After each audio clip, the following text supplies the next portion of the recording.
তখন এটা কি? হিংসা। হিংসা আর ঈর্ষার মধ্যে পার্থক্য বোঝেন। ভালো কাজ আমার একটা দেখছেন, আপনিও ভালো কাজ একটা করতে চান, দোষটা, কিন্তু আমার ভালো কাজটা দূর হয়ে যাক, এই প্রত্যাশা করাটা কি? হিংসা। আমার ছেলেটা এমএ পাস করেছে, পুরো বাংলাদেশে মনে করেন একদম মানে টপ লেভেলের রেজাল্ট করছে, আপনি শুনে যদি আপনি আকাঙ্ক্ষা করেন আমার একটা সন্তান যদি এরকম ভালো রেজাল্ট করতো, এটা ঈর্ষা, বৈধ। কিন্তু যদি এমনি প্রত্যাশা করেন ওর সন্তান হবে কি, আমার সন্তান হবে, ওর সন্তান মরু, তাহলে এটা কি? হিংসা। ইসলামে ঈর্ষা বৈধ, হিংসা হারাম। রাসূল সাল্লাল্লাহু আলাইহি ওয়াসাল্লাম বলেছেন, লা হাসাদা ইল্লা ফি রাজুলাইনি, দুইজন ব্যক্তি ছাড়া আর কারোর সাথে ঈর্ষা করা যায় না। এক, যাকে আল্লাহ জ্ঞান দিয়েছে, জ্ঞানটাকে আল্লাহর রাস্তায় আবার ব্যয় করতেছে, এইরকম জ্ঞান পাওয়ার প্রত্যাশা করা, এইটা বৈধ, এইটা হিংসা না।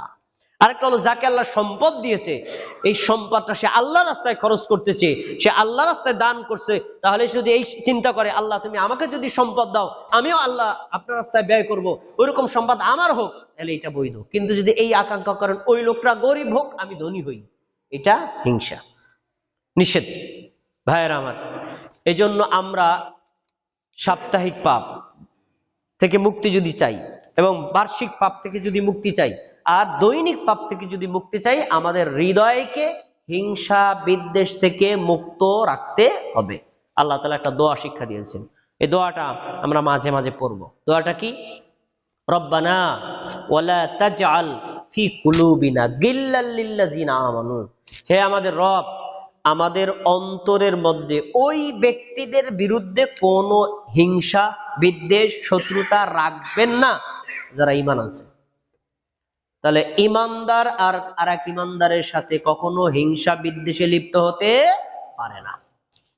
আমরা প্রত্যেকে মুমিন, এক মুমিন আর এক মুমিনকে ভালোবাসবো, কখনো ঘৃণা করবো না। যদি আমরা ঘৃণা থেকে বেরিয়ে এসে সব সময় আমরা এক মুমিন আর এক মুমিনকে ভালোবাসতে পারি, আল্লাহ তাআলা রহমত পাবো, আমাদের অন্তরটা ফ্রেশ থাকবে, জাহান্নাম থেকে মুক্তি পাবো ইনশাআল্লাহ। আল্লাহ তাআলা আমাদেরকে জান্নাতও দান করবেন, আর আমাদের নেক আমলগুলো পুড়বে না, নষ্ট হবে না, অক্ষত থাকবে।